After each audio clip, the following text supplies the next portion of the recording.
Welcome to the AR-15 podcast. This show is for you if you just bought your first rifle or you've been building them for years. There's something we can all do to take our black rifles to the next level. My name is Nick Dooley. I am joined tonight by the Director of Propaganda, Joe. Howdy, howdy. Yep, no Garth this week. He is busy doing farmer stuff, so it is just Joe and I here along with you and your ears, gentle listener. So, Joe, we do anything fun this week? Not really fun. Just prepping, getting all my stuff ready before we head out to Rapid City for Area 3. Garth and I are taking off Saturday morning. We shoot the Saturday afternoon flight and then the Sunday morning flight. So just double checking everything on that and just making sure I got everything ready, and then kind of doing the same for that South Dakota Salutes event on Monday that you and I are heading out to. Just making sure I've got a lot of stuff to get in line with all the moving parts there. So no, I haven't had time. I don't know. My schoolwork this semester seems to be taking up more time. I haven't been able to get out to the range as much as I was all summer, which is weird.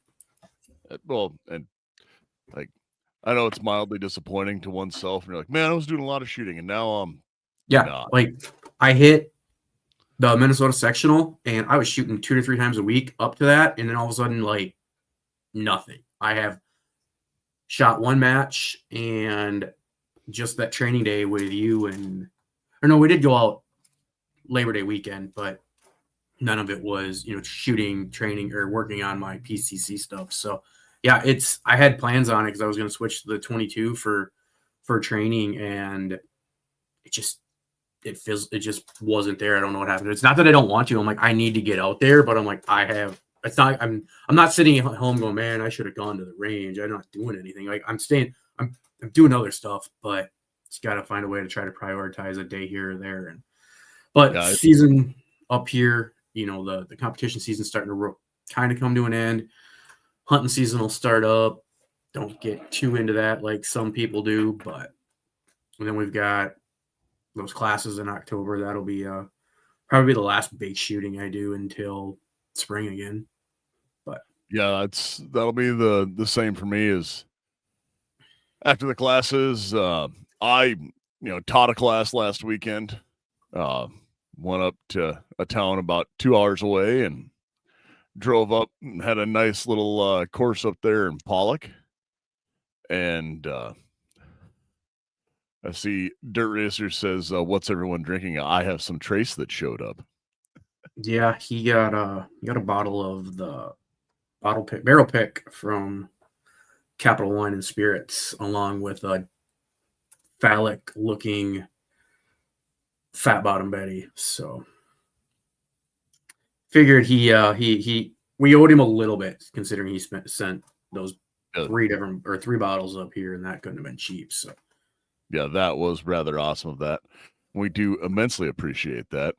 So also popping up in the chat, I watched what says Dooley, even with the slower speed out of the 11.5, it was not too far off of what I posted, and he could hit out to 400 yards. So what I watched, what is commenting about from Rumble was commenting about is we have our AR-15 podcast Discord, and there was some discussion about zeroing in there a while ago and what distances, everyone would put stuff to. And I put in, it's some graphics that Joe and I use when we teach carbine classes, and kind of, hey, this is where your hit points will be at, and explain things out for 25, 50 and 100 meter zero. And with his 11.5 inch gun, he was still hitting, hearts or getting hits out to 400 with that info that I provided, because we got into a little bit of discussion there about how much it slows down between an 11.5 versus a 16, which is what those targets are based off of. So it's nice to see that my math works. But those are some pretty standard ones. And if you want to see those, come join the Discord. Did he mention what chrono he was running? He, in the pictures, he had the Garmin. What's the Garmin?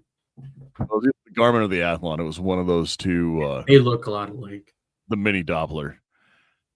And they work though. That's what every match I've been to this summer. That's chrono. That's what they're using, and they're pretty accurate or pretty consistent. You know, he says it is the Athlon.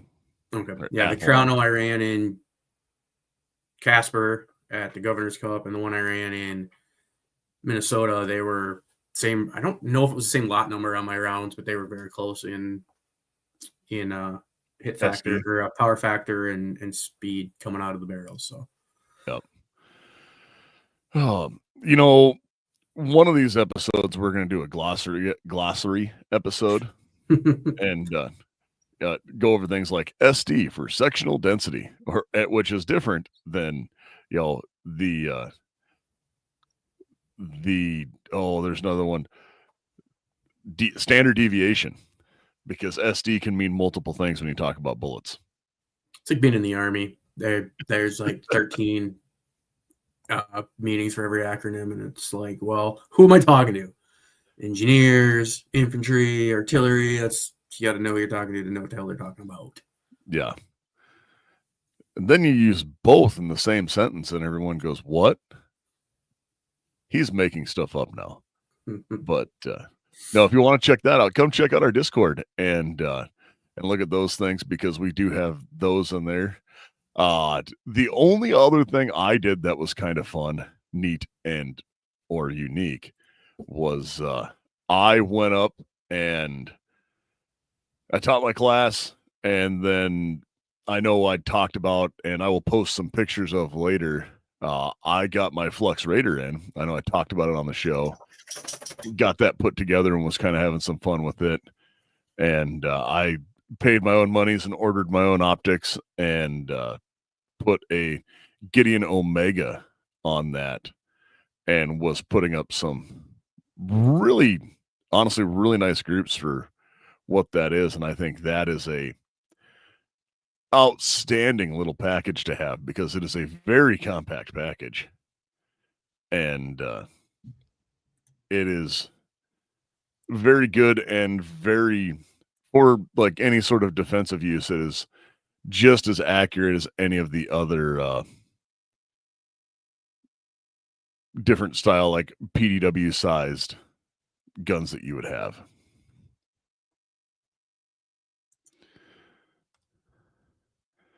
And we can see here that Joe's been putting up the links in the old show notes there. Yeah, and I gotta see if I still have one. Yeah, so I did here. Yeah, that little that Flux Raider you've got looks. I've always said I would be interested in one. They come off as gimmicky or niche, or almost like meme gun, but they could have a purpose.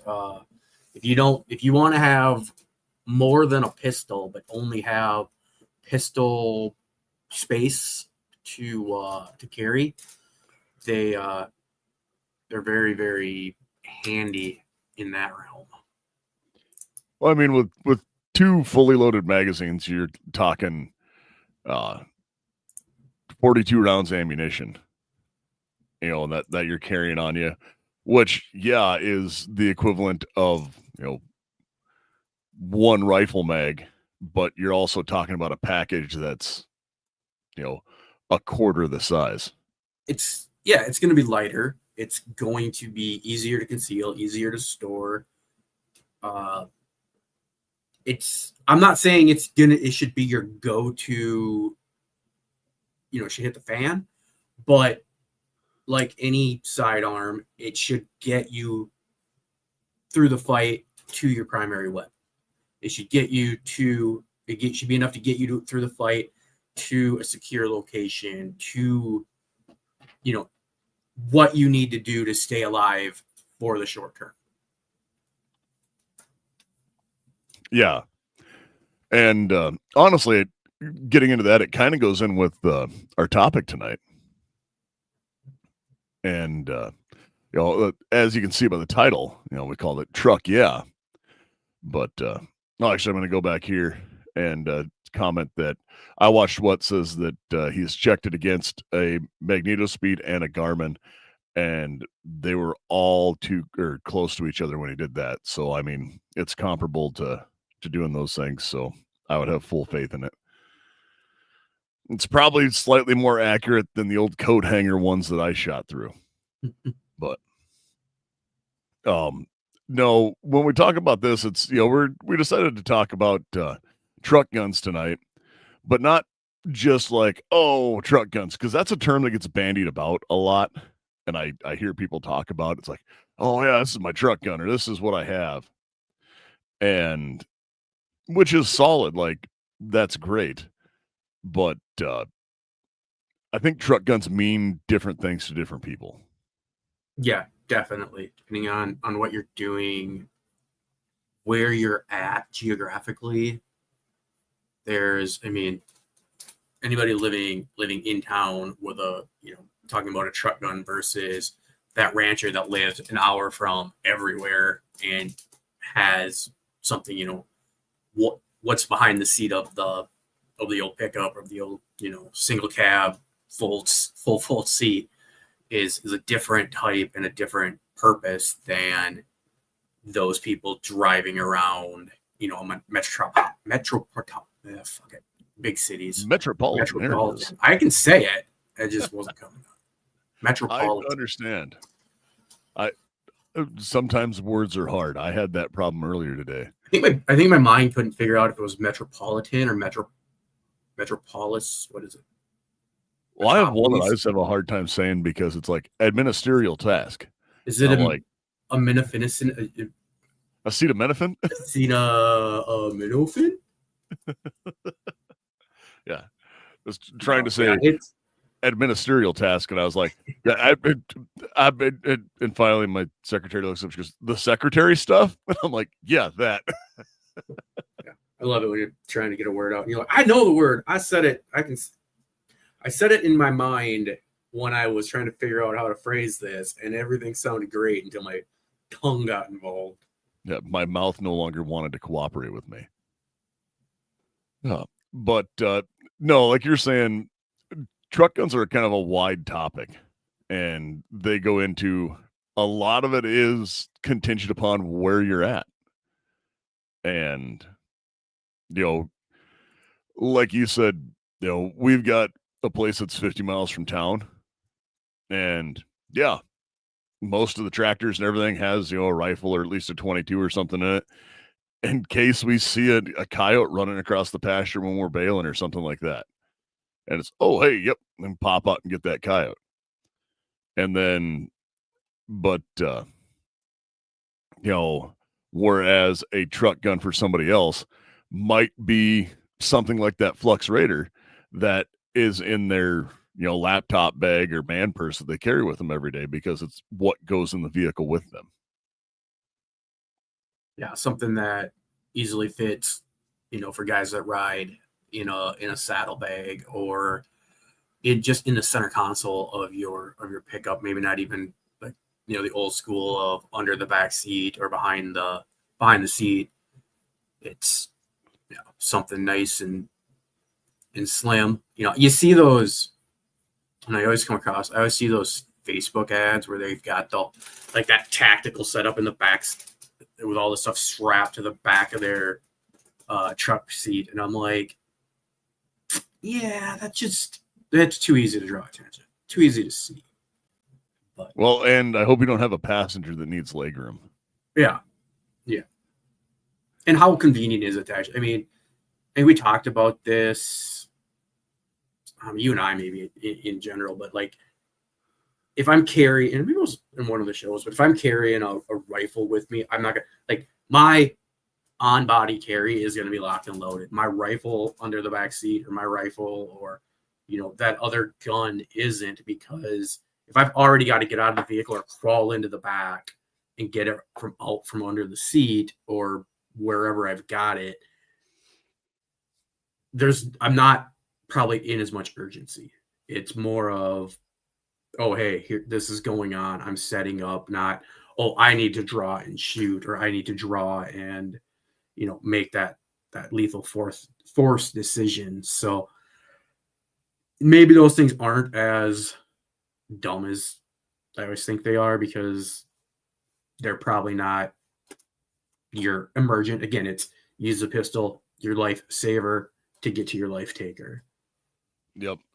And I have one of these somewhere that a friend of mine 3D printed for me. It goes on it clips onto the headrest, like the metal spar for the headrest, Mm-hmm. and then it comes back and clips on the barrel, so it'll hold your gun upright in the back seat while you're driving to and from the range. And it's one I was like, oh, that's pretty handy. Oh, and so we have some comments coming in about what some truck guns they run are. There's an 11.5 or the DOE clone in the Suburban, and the car is a hatchback, so it gets a revolver in the center between the seats. And that works. I think truck guns take on a lot of different appearances and specs. I've in ranching and everything like that, I had a lot of years where I had in my my ranch pickup, I just had a beater 20-inch AR that sat underneath the back seat, and it wasn't locked and loaded, but it had a mag in it, and many a coyote met their fate to that. And it's that was just, oh, hey, I can pull it out, quick access, and charge it and go to work. And that was the norm. Not even growing up, probably like when I was in high school. So when we hunted, and we coon hunted all the time, we had the hunting rig. It was an old 66 Chevy pickup. And my dad had put a hijacker. Yeah, put it up above the, above your head, above the, above the visors. We had flashlights up there, but always the 22-20 gauge that we had. I can't remember if it was a Stevens or Savage, but that stayed up there all the time, even if we weren't, even outside of hunting season, because we'd go bomb around in that thing, and it was just there. You had a single shot 22 if you needed it from something in the ditch, or you also had the 20 gauge. And I know my go-to, like in high school when we would be dumb, was my Winchester 1300 Defender, because in our Bronco 2, it sat perfectly right along the driver's side door. Like, if you didn't know it was there, you would get in and out and not have any idea. It looked like it was just part of the vehicle.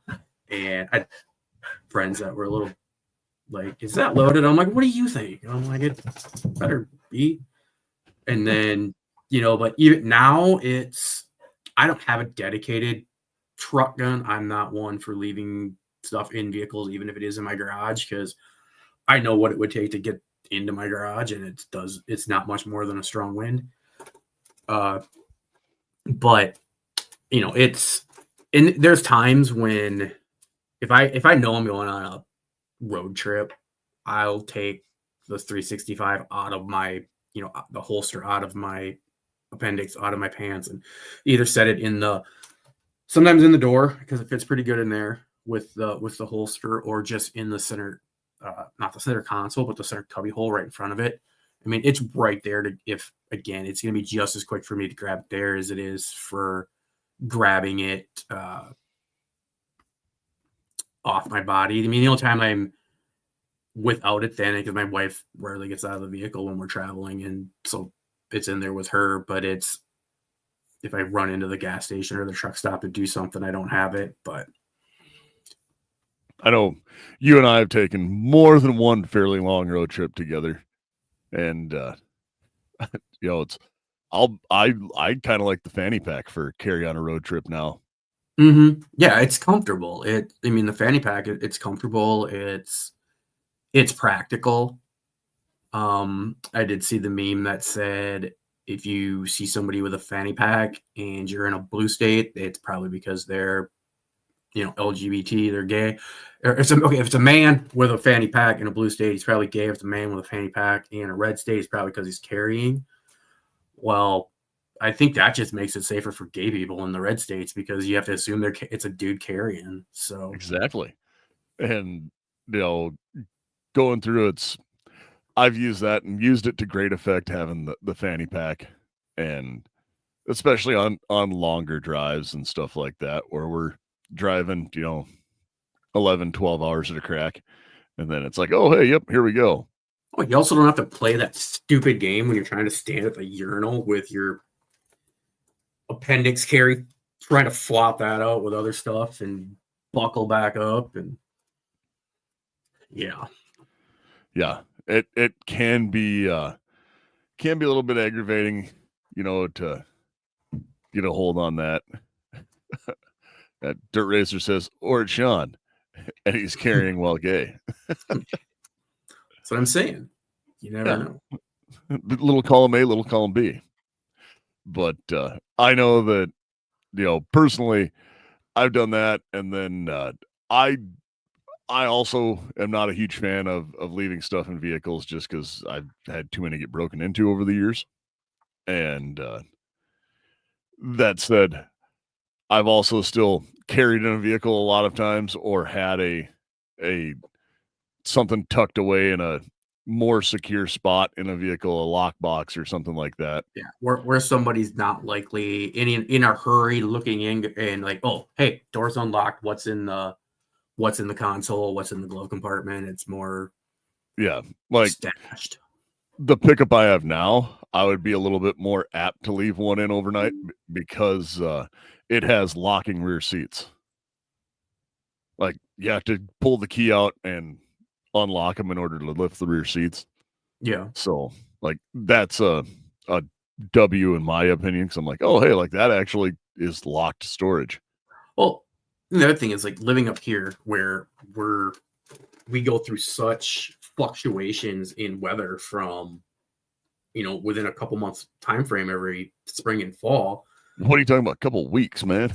That's what I'm saying. Like it goes from, just you look at high school football in this state, you go from these kids are almost dying of heat stroke when they start practices in their first games to we're playing in blizzards and super cold in the playoffs.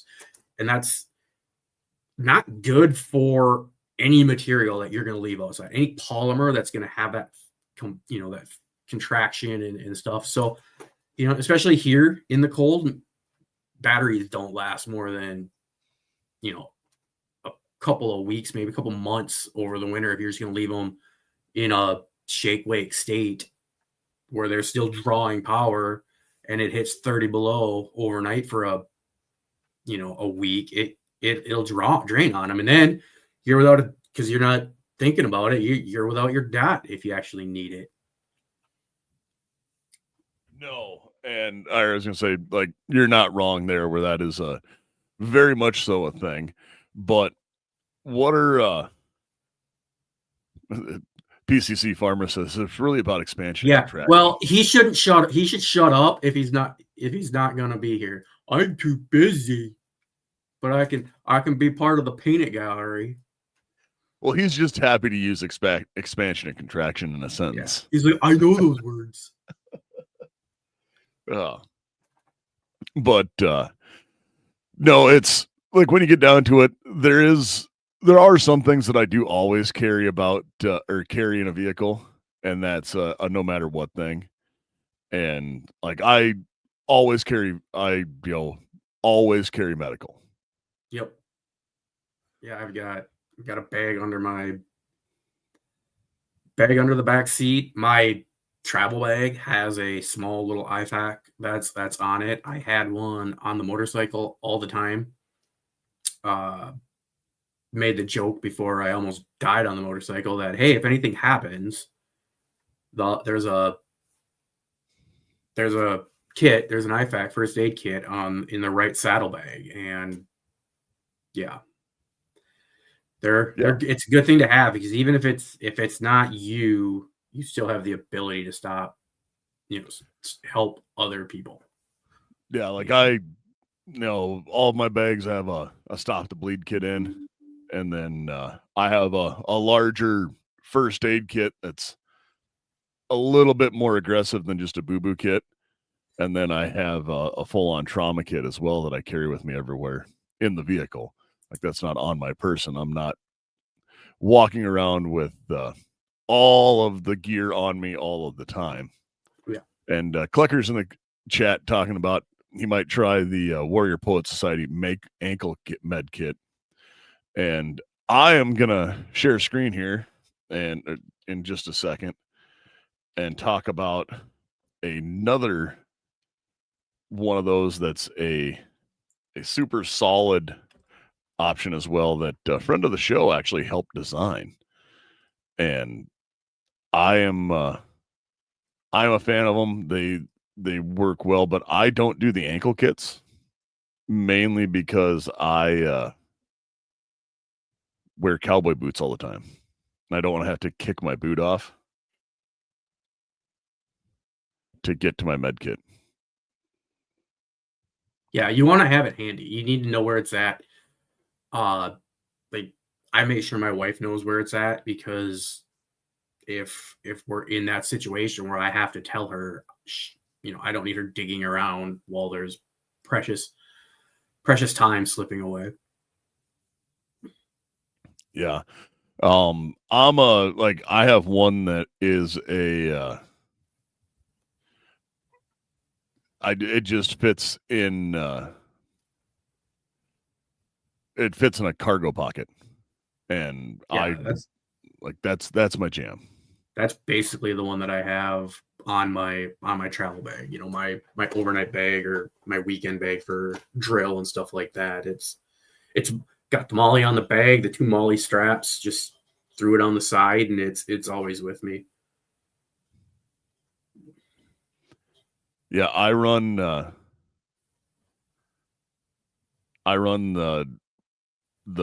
have the micro trauma kit now on my battle belt. And then I have one of these right here. Let me share the screen. This is probably my favorite trauma kit out there. And still not sure. Here it comes. Yep, it's a Skinny Minute Stop the Bleed kit. It has, compressed gauze, combat gauze, and it's a bleeding control kit. Like, that's really all it is. But it has a good tourniquet. What's that? It wasn't showing up. I was gonna let you know, but it popped up. Yep, but you have your choice of tourniquets. Then you have, what I would call an Israeli bandage, combat gauze, compressed gauze, and Felix Rapid. But I mean, it is a small, easily packable. It's got one tourniquet, 1 4-inch bandage or pressure bandage, gauze, 2 5.9-inch trauma dressings, and they're ready to go. Hey, look at that! We have a Garth with us. Hi, thanks for joining us. I thought you were busy. I was busy, but I had a breakdown, so I'm here. Generally, we cause the breakdown. Well, I'm not gonna get into it because I'm pissed. So I'm here. Yay! Well, I know that we were talking about truck guns, I heard sounded fun. The new burn truck dressing. Guns, truck. What is your truck kit? Is what it's turning into. Yeah, the truck kit or truck guns or everything. Well, yes, the answer everything to that you carry, like everything. Right now, we're talking medical. Cool. Just because I said that, I always carry a.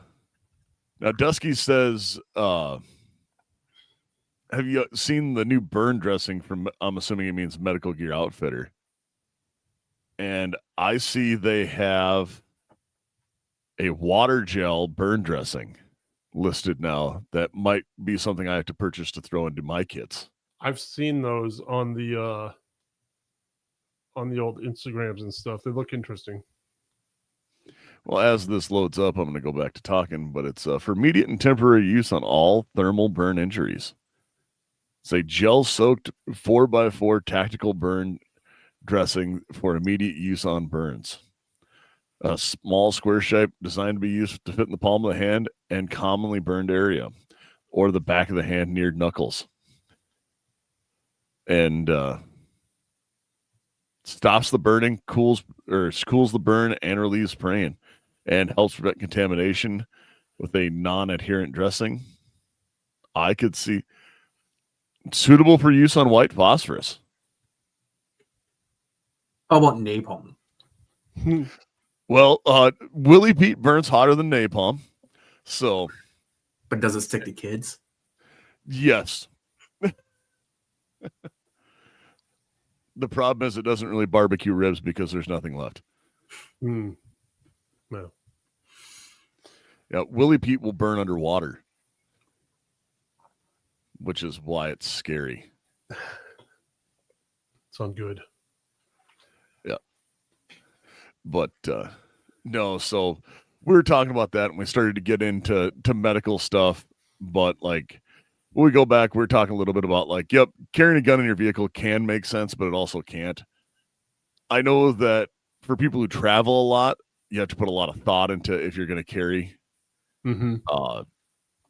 That's a big deal because when you're going through different states, there are places that very much so ban carrying of a rifle.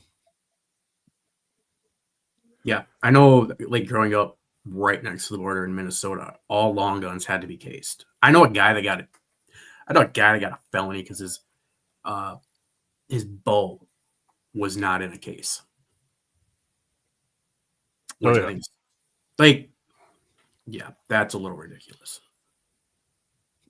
And I try not to travel those states or drive through them as much as I possibly can. Yeah, well, living when you're 10 miles away and it's the only town where you can go harass people in high school, we had to know some of those stupid laws.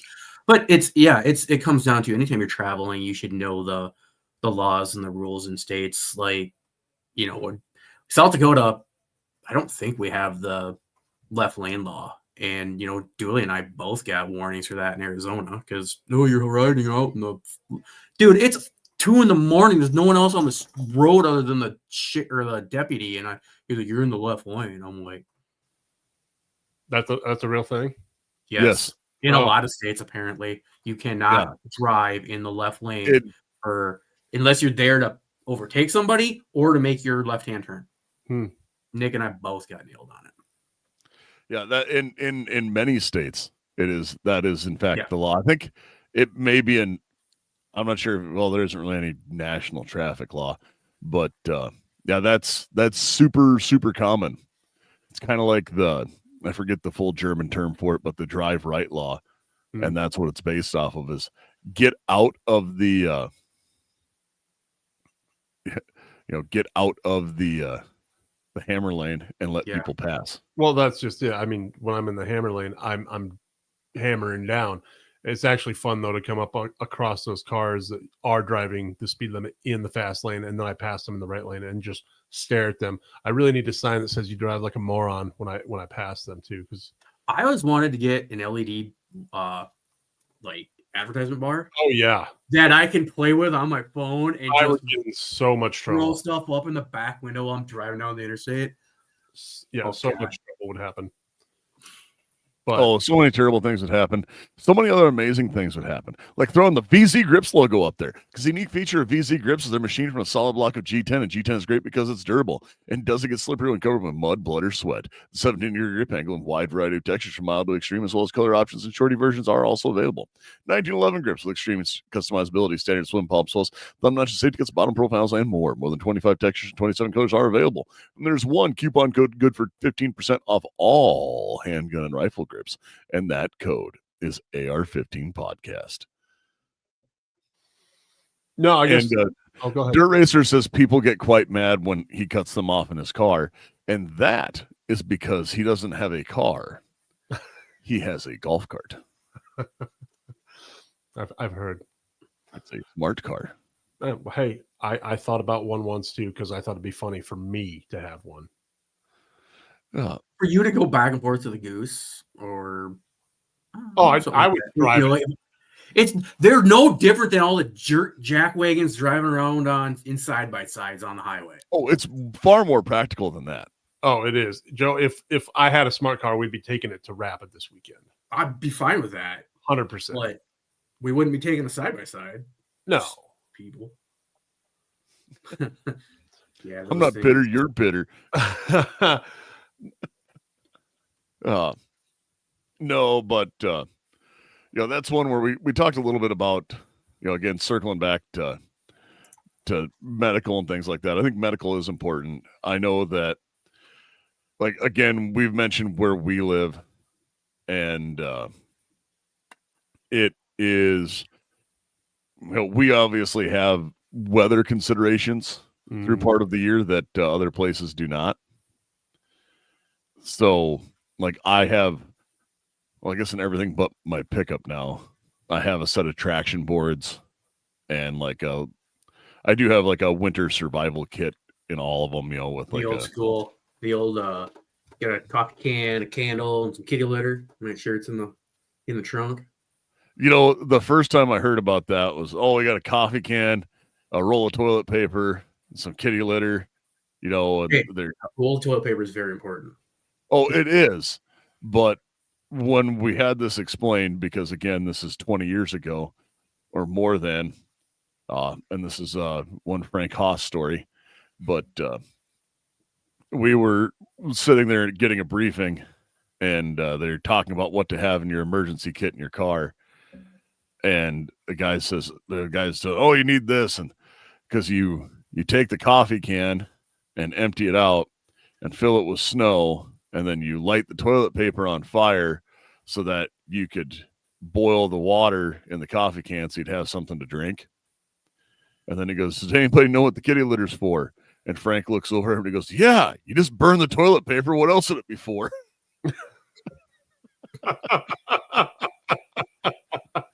That's great. Yeah. No, I can get behind that logic. It's funny. It's great. Honestly, I don't know if you guys touched on it or not, but the one thing I do carry, and maybe it's just because of my volunteer work with the fire department, but I carry a fire extinguisher, some type. It doesn't have to be, CO2 or anything like that, but a water one, or you can get those aerosol ones now that come out. I think they're a little more expensive, but well, not aerosol, but in the spray can or whatever they are. I can't remember the exact potion that's in them. But I have a fire extinguisher at all times with me, because you never know. You're actually more likely to come up on some type of fire, car engine or something. The amount of vehicles I saw when I was coming back from Phoenix, when I was in Arizona, there was a whole box truck burning on the other side of the road. But the amount of spots driving down the interstate, or even to Vivian here, where you can tell a vehicle burned up on the side of the road, is more than you would think. Oh, yeah. And just think, if you'd have had a fire extinguisher, maybe your car isn't a complete loss. Maybe, you come up on somebody, and not only is the car not a loss, but for whatever reason it's burning, and if there's somebody in there. And, that's the thing. Like, when I got deployed to Afghanistan as a convoy support unit, basically, we were all given the little seatbelt cutters. Mm-hmm. Yep. And that type of thing, there's so much that you can carry, not so much to save your own life, but to save somebody else. A seatbelt cutter with a window that'll break knock the window out, cut the thing so you can get them out before the car burns down, because no one's got a fire extinguisher. Or, you put out the fire, you can get them out.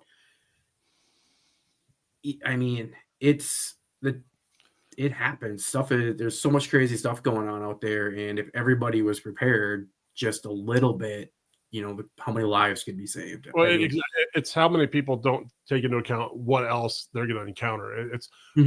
I have the stuff here to protect myself, but it's always the what if of what can I have to ensure someone else's safety. And the things that encountered while traveling, and that's I think even at best, even one of those fire blankets, you can do a lot of good with. Mm-hmm. Well, and I've said this for years that you should carry a med kit with you and everything like that, and take a medical class because you're way more prone to come into a traffic accident where you're the first responder than you are to a situation where you're going to need that everyday carry pistol that you have.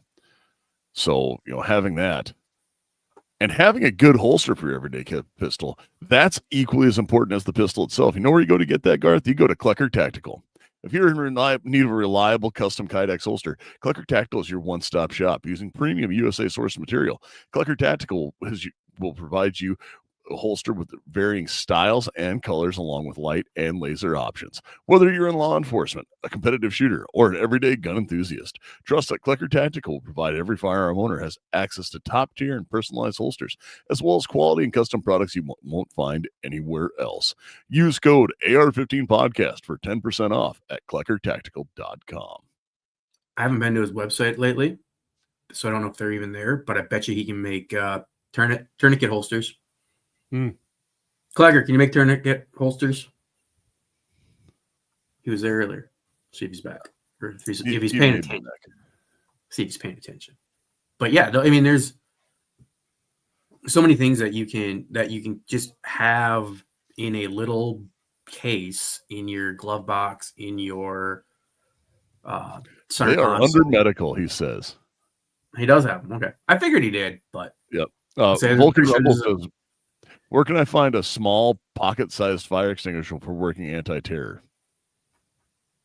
Oh, I'll look it up. I'm going to do it now. That's a good question. But yeah, I mean, there's those little things that can save. Oh, and Garth, you're supposed to put your names up. My name's up. I don't know what that means. I have no idea. I don't know. You got to fill me in. I don't know. I'm reading the chat. I know. I've been trying to, but a squirrel. So. I understand. Yeah, things happen. Yes. The first time I've been out of my glass case of emotion all day, so I'm. Garth doesn't really do good at following the chat and the conversation. No, I can't. I have to focus on one or the other. I don't have the crazy eyes, so I can't split. So I can't do it. The one thing I came across a meme, or I don't want to say it was a meme, but a post on some sort of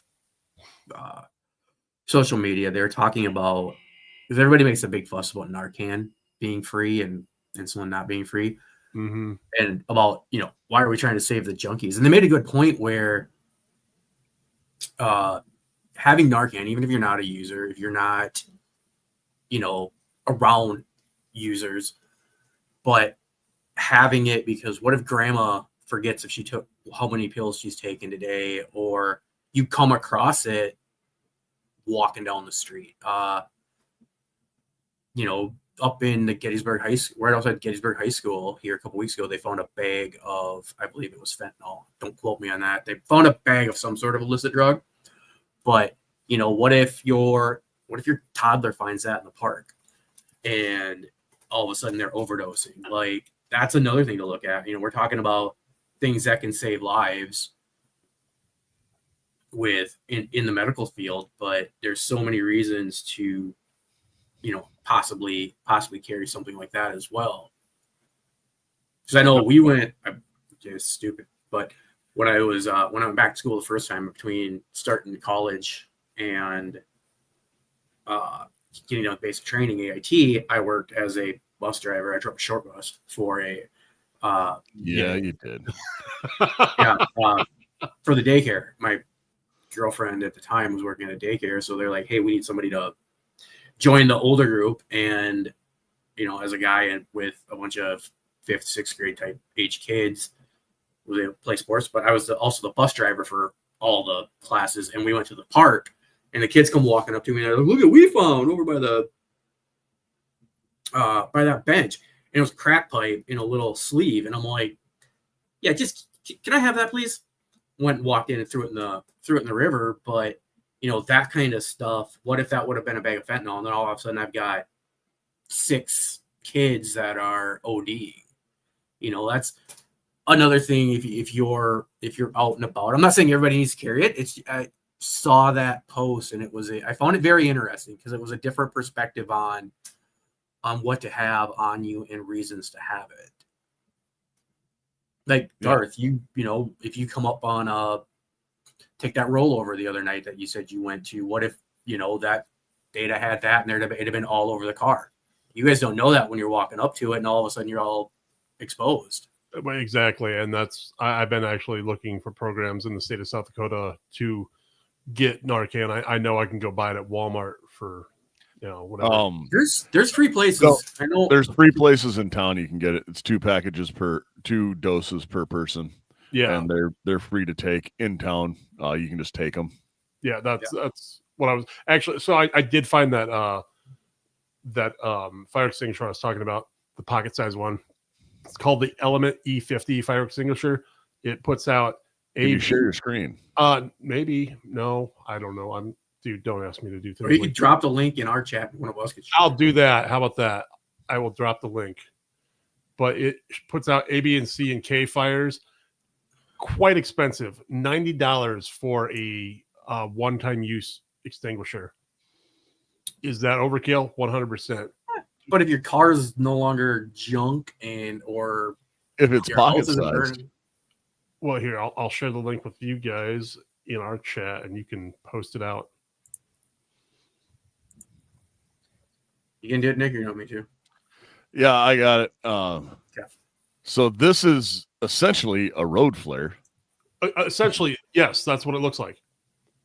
but it's a road flare but backwards. So automotive, motorcycle, boat, RVs, campers, garage, power sports, trailer, classic cars, and more. I wonder. And Would that probably wouldn't classify for some of those boats that are so big that you're supposed to have a fire extinguisher? I don't remember what size they got to be. yeah, it probably would. Think so? Because if it's it would depend upon the rating, because it's a 5-pound fire extinguisher, and most of them only require like a 1 pound. Or even like but a 1 pound or a 5 pound. And it's as Dusky says in the chat, it's an unflare. It's an unflare, yeah, 100%. But but like you said, just having that. Oh geez, it has the musics. That was some fancy there. Some music. Yeah, it was. I wouldn't have put that fire on that car. Oh no, I'd let that one burn. 100%. That one can burn. Yeah. How did that fire start on the table?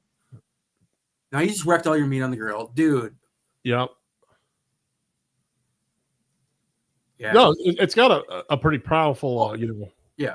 Yeah. So for anyone on our audio listeners that caught that sweet 70s glitch, this is a fire extinguisher that you strike to start, I think would be the way to put it. We're watching a little documentary video on it, and it looks like it discharges what I'm going to say is a gas that when you compare it to a 5-pound fire extinguisher, 90 pounds really isn't that bad of a price. $90. We're not in fucking Europe. I can still post memes without people showing up at my door. No, I'm saying a 5-pound fire extinguisher. You said 90 pounds is not a bad deal. Oh, you did. It's fine. $90. I was looking at pounds, and I know what you were getting at, but we still have freedom of speech here because we still have. Yeah, but I will take payment in crew grants. And you can leave it in the car year round because Element has been tested to work effectively in temperatures from negative 140 to 320 Fahrenheit. Work nice. Store it. It's like optimal storing. Yeah. No, it's. I mean, I can see where it'd be handy. It's if my vehicle's burning, I got full coverage. I really probably don't care if it burns to the ground, but if somebody's stuck in a vehicle and you've got to get it put out, like having it there is better than not having anything. So I did put out a car fire one time. One of my idiot buddies, when we were in high school, we were cruising around town, and he had at the turnaround area pulled in, and his vehicle started smoking from under the hood. And we popped the hood, and it's like it's on fire. And we sent somebody in. No, we sent somebody into the store or into the building to get fire extinguisher. Comes out, and he's like, my buddy's like, open it up. I'm like, I'm not opening that. Give me the fire extinguisher. It's your car. So I did put out an engine fire one time. So I was pretty proud of that.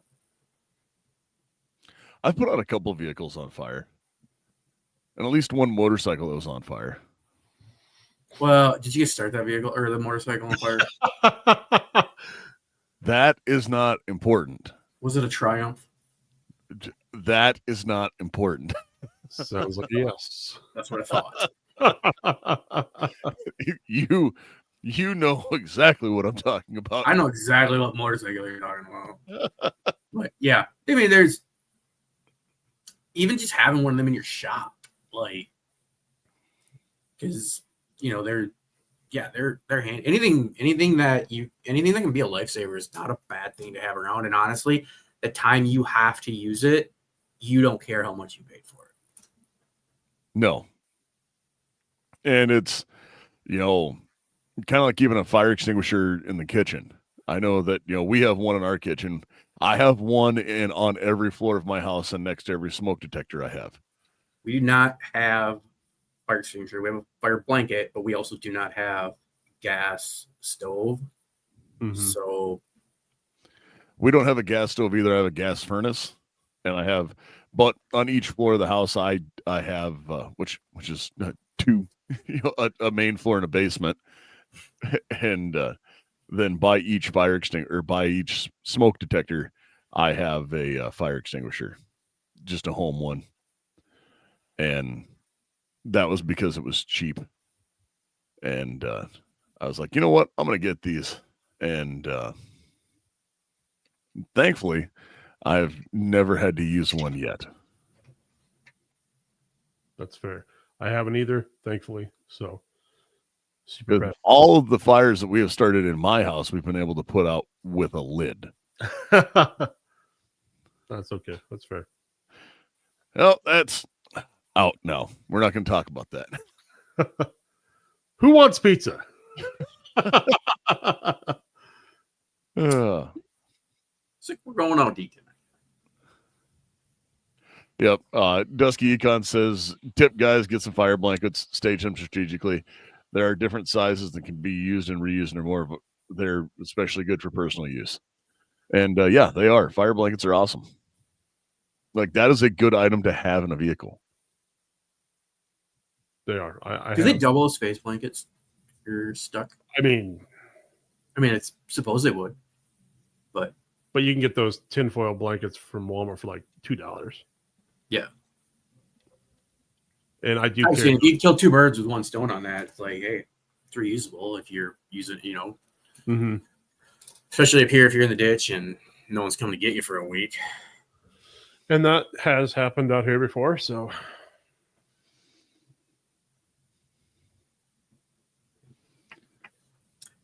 If there's, back to go. No, I don't know if they do. Oh no, you wouldn't want to because they're fiberglass. Oh yeah. Never mind. I'm not okay with that. No. You're gonna be warm because you'd be itching. Yeah. Come on, looking like a meth head, going like, "Hey man, you got any more? Quick, get that man some Narcan." But no, like, where you're at, that depends upon a lot of stuff. I'm big on water because I drink a lot of water, and like I have water purification tabs with me in pretty much everything, and then I don't know, I maybe am a little bit more prepared than the average bear on stuff, but well, I mean, I know you carry one. I know I carry one. I'm not sure about Joe. Do you carry a jet boil with you as well, Joe? No, because I live in South Dakota. We may be in the middle of nowhere, but I'm usually within walking distance of a town. Well, especially if I'm on a highway. But I don't plan on spending 3 more no. And My maybe jet boil has been used a lot, Oh yeah. but it's at classes and matches and stuff where I'm going to heat where up. where it's because you're taking it as your primary replacement of like a camping stove. Yeah. Yeah. And it's super handy. That's different. Now, I'm not. If I was gonna need one for that, yeah, I would. But I'm not gonna carry one because I think I'm gonna spend more than one night trapped in my vehicle. Like I said, no. Yeah, I don't carry it for the fact that I think I'm going to be trapped. It's a little different, I guess, if you start getting northwest of Pier through the res and up into that. That's me. Bison, Buffalo area, north.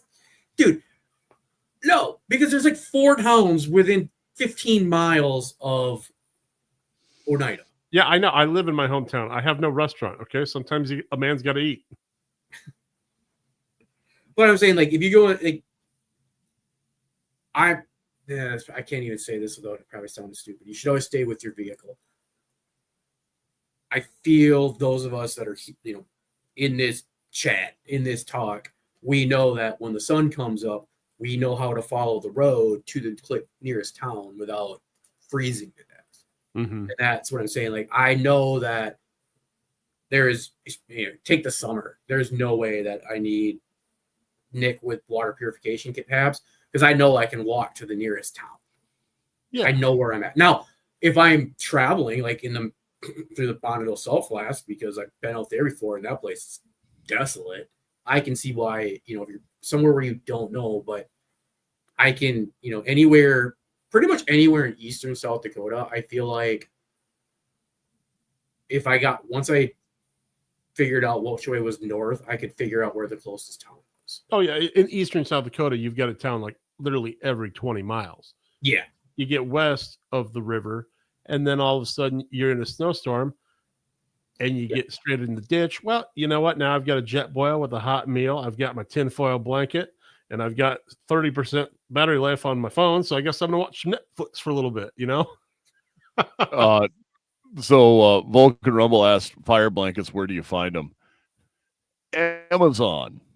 You can get a 4-pack of fire blankets. I bet you can get a 4-pack of fire blankets for $15. You could probably check with your local fire department too. No, we're not that cool.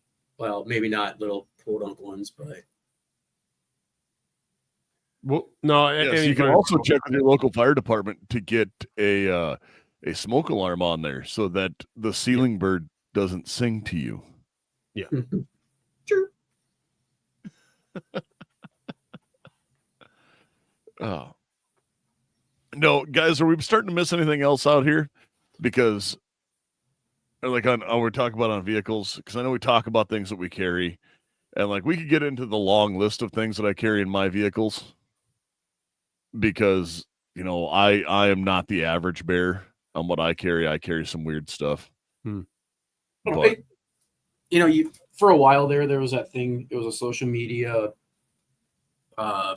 craze-ish for the 2A type community where they were doing the pocket dumps, having, again, even if you're not going to carry something to like a seatbelt cutter, just having a pocket knife with you, it's amazing how often a pocket knife comes in handy. It doesn't have to be anything super, a Gerber. It could be a cheesecake. Yeah, you never know. There might be pie. I love pie. But you might forget to cut your wedding cake and not have a knife and have to ask your friends and get slapped because you're not allowed to use those knives. I don't know. That was hilarious. We need a knife. We got a knife? I need a knife. And there's like 8 of them. And she's like, no. I'm like, you needed a knife. I know I've got knives. It's not a knife. And that's the sort of stuff that's just handy to have on. And any little, those cheap $20 winter survival kits at Walmart or, places like that are honestly better than nothing because for the most part, usually you just have to make it till sunrise or a little after that before the plows or the rest of the hillbillies on their snowmobiles come flying by. Mm-hmm. That's a northern thing. You guys probably don't deal with that down south, but Dusty says, comms, med, tools, weapons, cigar, butts, sun chips, e-tool, baby wipes, more weapons. Like, that's a pretty solid options. Sun chips. Sounds like my wife. Oh, I Can I love get some harvest cheddar? Oh, Harvest Cheddar's the bomb. Yeah, and you like Cool Ranch Doritos too. I do like Cool Ranch Doritos. I know. Get out of here with your pumpkin spice. No, I guess what it comes down for me is, how prepared do you want to be? Do you want to be the victim or do you want to survive? I mean, you really got to look at every situation where you're going and stuff like that. But even then, on your day-to-day carry, it's how prepared do you really want to be? I know there's guys out there that, they'll carry a pocket knife and a handgun of some sort, and they're solid. They're happy with that. I know all three of us carry some type of medical gear on top of guns on our person and possibly our vehicle, and beyond that, and just it really comes down to your comfort level of preparedness. It really is. And again, I can't hammer on medical enough because, like, you never know if you're going to have something happen, like going to the range and putting a staple through your thumb trying to hang a target up. But that won't happen.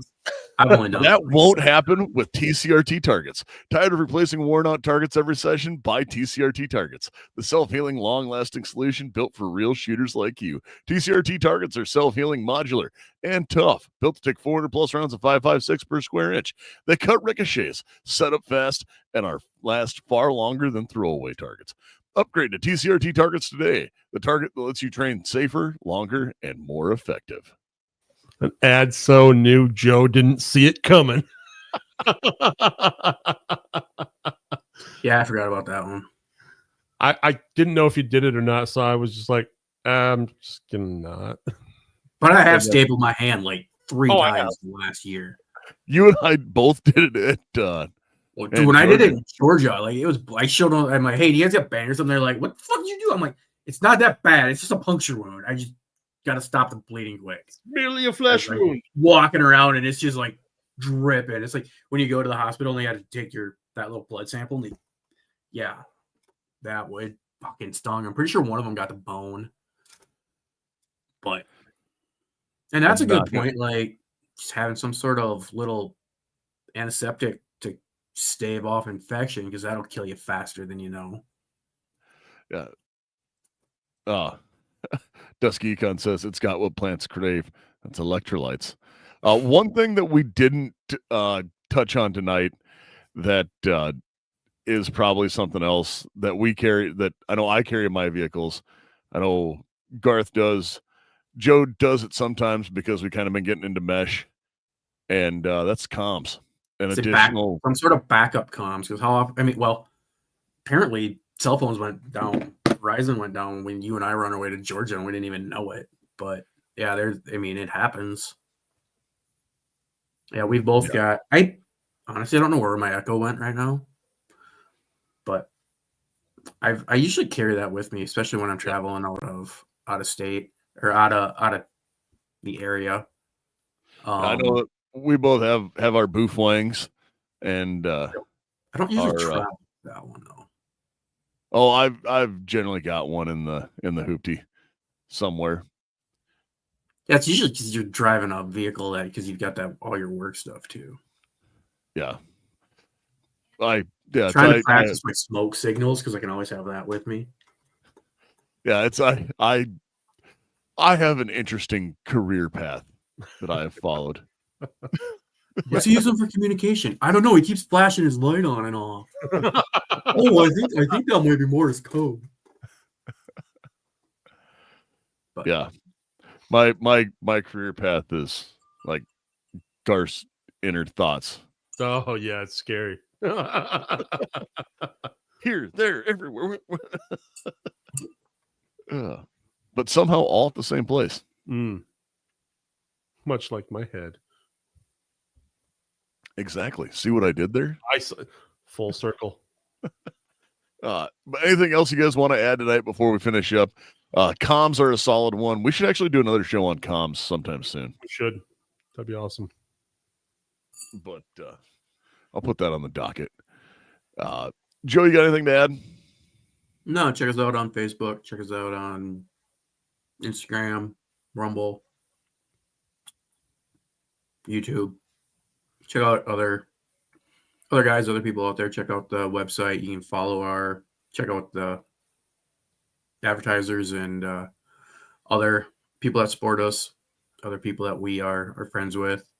Just support the community, share, like, and subscribe to all that stuff so that we can keep trying to win the fight against the oppression of what we do.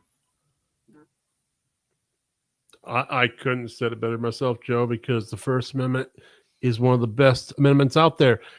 And the guy who supports that is Patriot Patch. PatriotPatch.co for all your patch needs. They have the Patch of the Month Club. Guys, I keep saying it every time I show up on the show. If you're not a member of the Patch of the Month Club, I don't know why you're not yet.